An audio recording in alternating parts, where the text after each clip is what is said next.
In this meditation, we will be facing, interacting with, making friends with anger.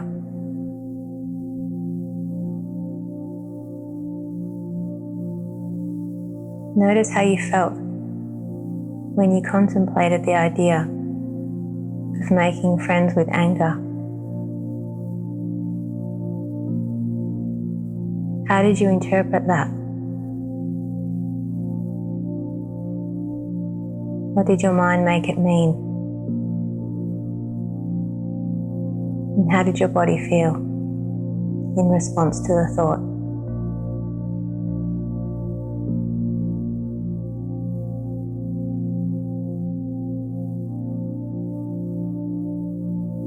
We all have our own associations, ideas, definitions and limitations when it comes to anger.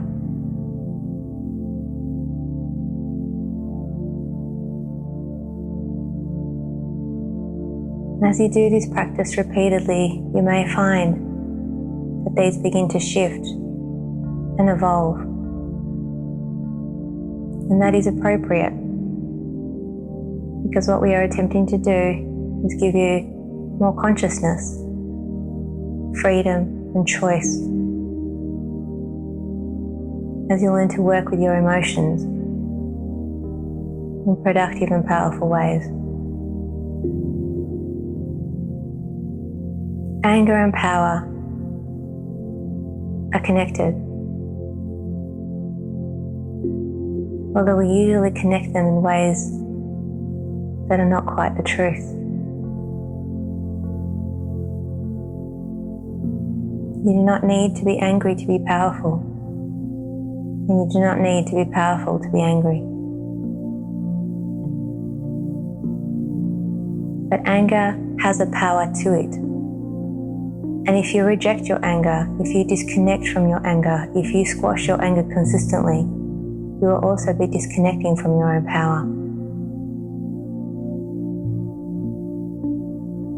Making friends with anger is not about being actively angry or irresponsible with your emotion. It is not about causing others pain. It is not about dominating.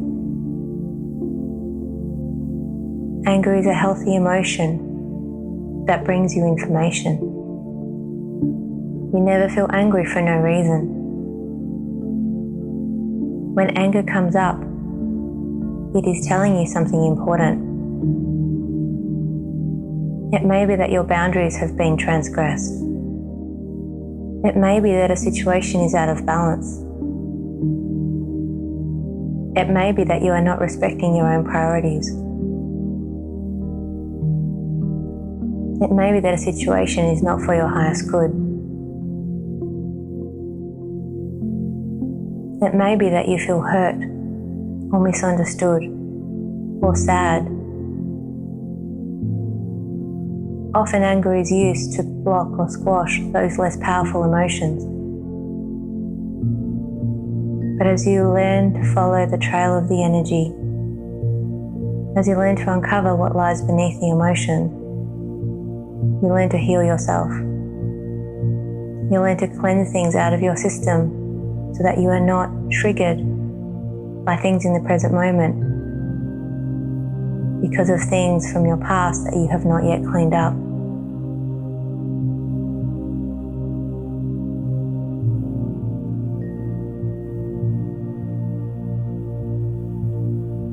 Making friends with anger is about making friends with yourself. It is about reconnecting with the aspects of you that you have rejected. It is reconnecting to your own wisdom and to your own power so that you can be intuitively guided to what is for your own well-being and those of others.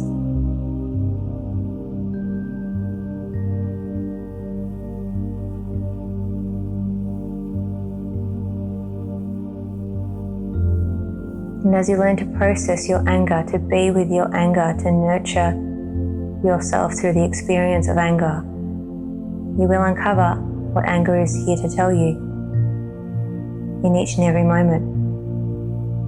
And therefore give yourself choice and empowerment moving forward.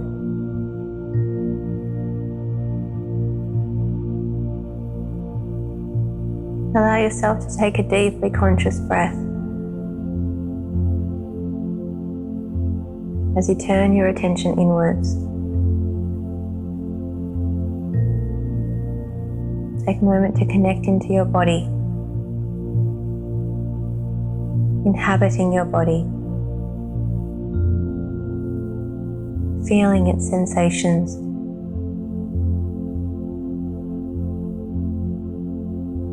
and opening up to its experience as it is in this moment.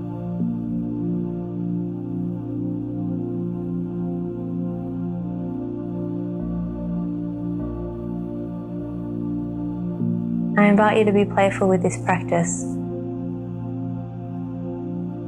And I want you to imagine that anger is in front of you right now.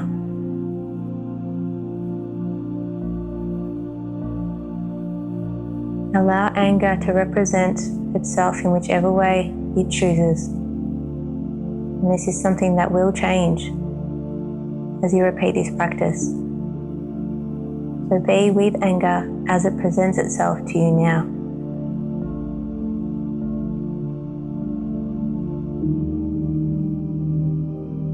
How do you feel as you face anger?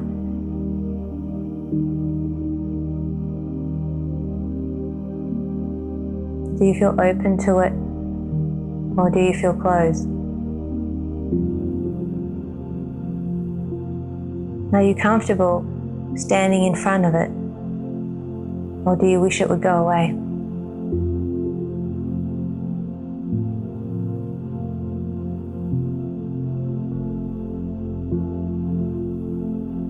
What emotions and sensations do you experience as you allow yourself to commune with anger?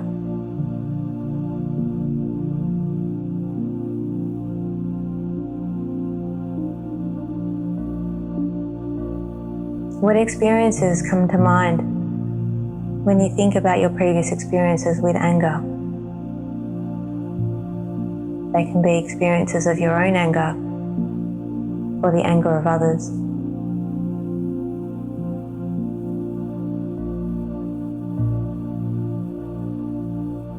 What is unresolved within you when it comes to anger?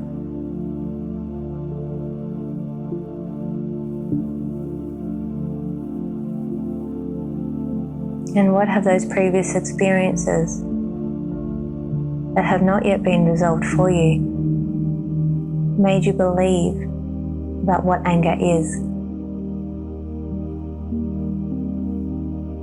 Does it make you think that anger is damaging, destructive,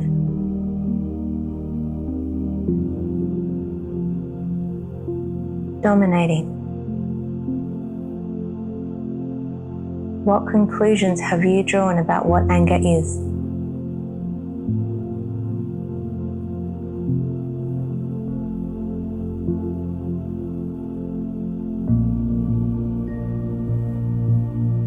And as you imagine anger in front of you,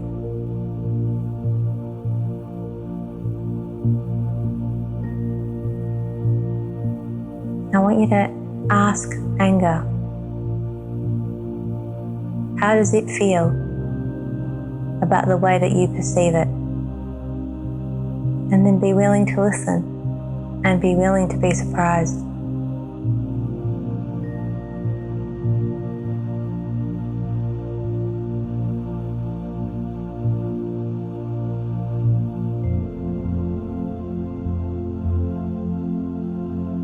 Ask anger if there is anything that it wishes that you knew about it, anything that it would love for you to understand about it.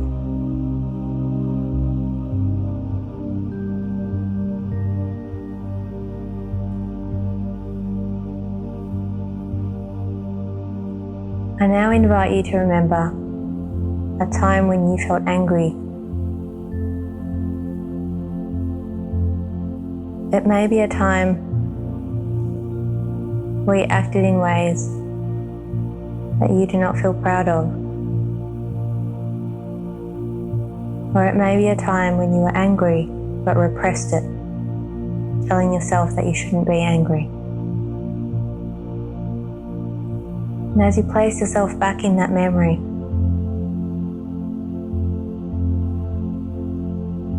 feel that in your body. And I want you to ask anger, who is still in front of you, what was its message to you then? What was it trying to communicate? What did it want you to know?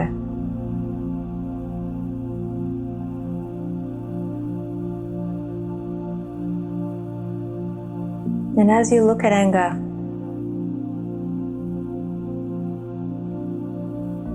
I want you to imagine that it becomes translucent so that you can see into its depths.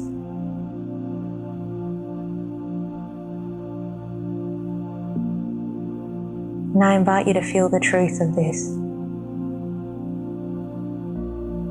When you feel angry that things aren't going your way, at the core of that, at the base of that, is your self-love.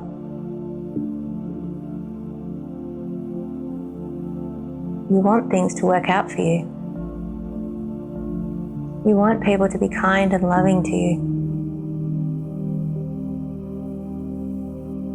Sometimes the anger comes up because deep down you feel hurt. You wish you had been treated better, more kindly, and with more love. So know that at the core of anger, there is always at least a kernel of self-love.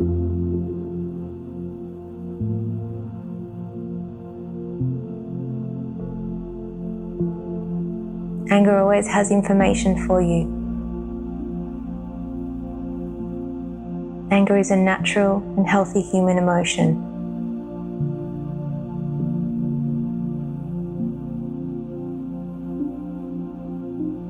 Getting to know your anger, experiencing your anger, working with your anger is in fact the best way to ensure that you do not create messes in your life.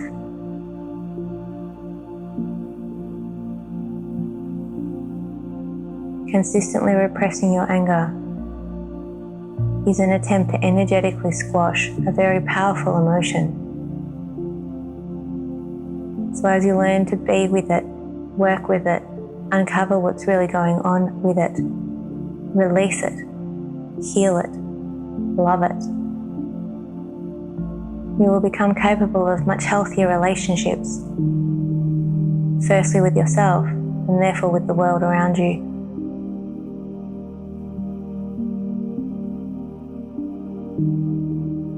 Find a safe space within yourself to commune with your anger regularly.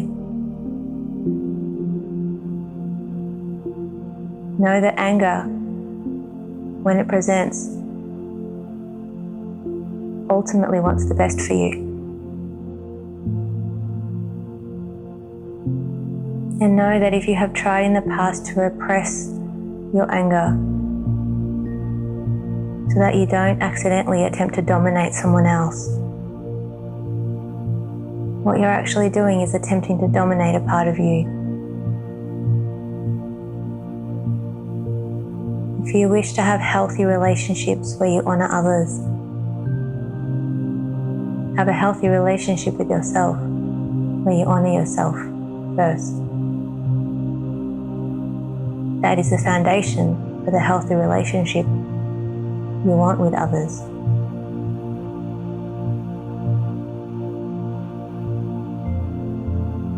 Next time you feel angry,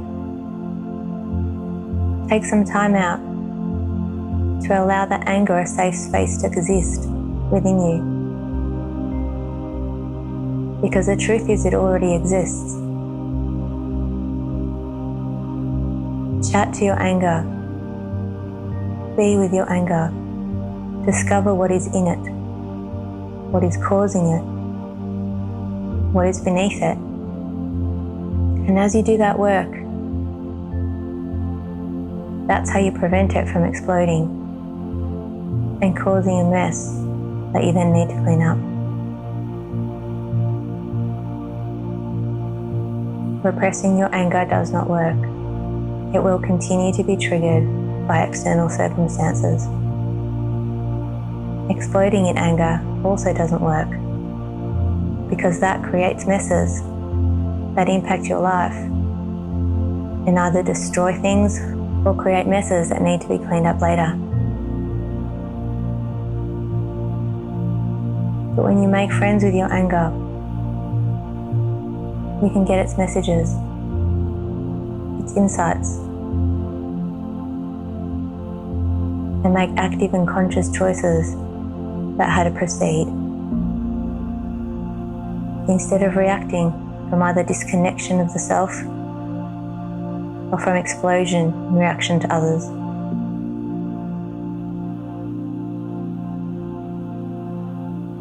And now, if it feels right for you to do so, take a moment to apologize to anger for all the times that you have repressed it and vilified it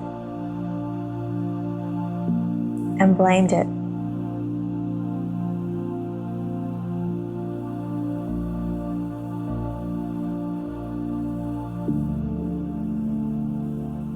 Thank it for the work that it's done to try and prioritize you and keep you safe.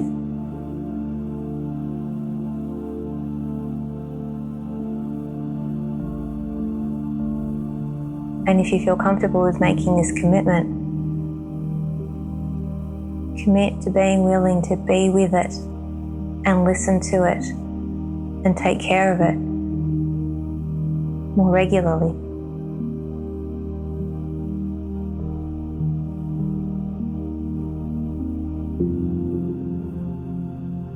And as you thank anger for taking time to be with you and communicate with you,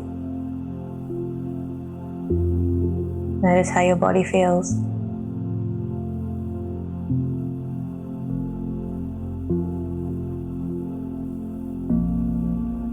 And when you're ready, you can blink the eyes open and enjoy the rest of your day.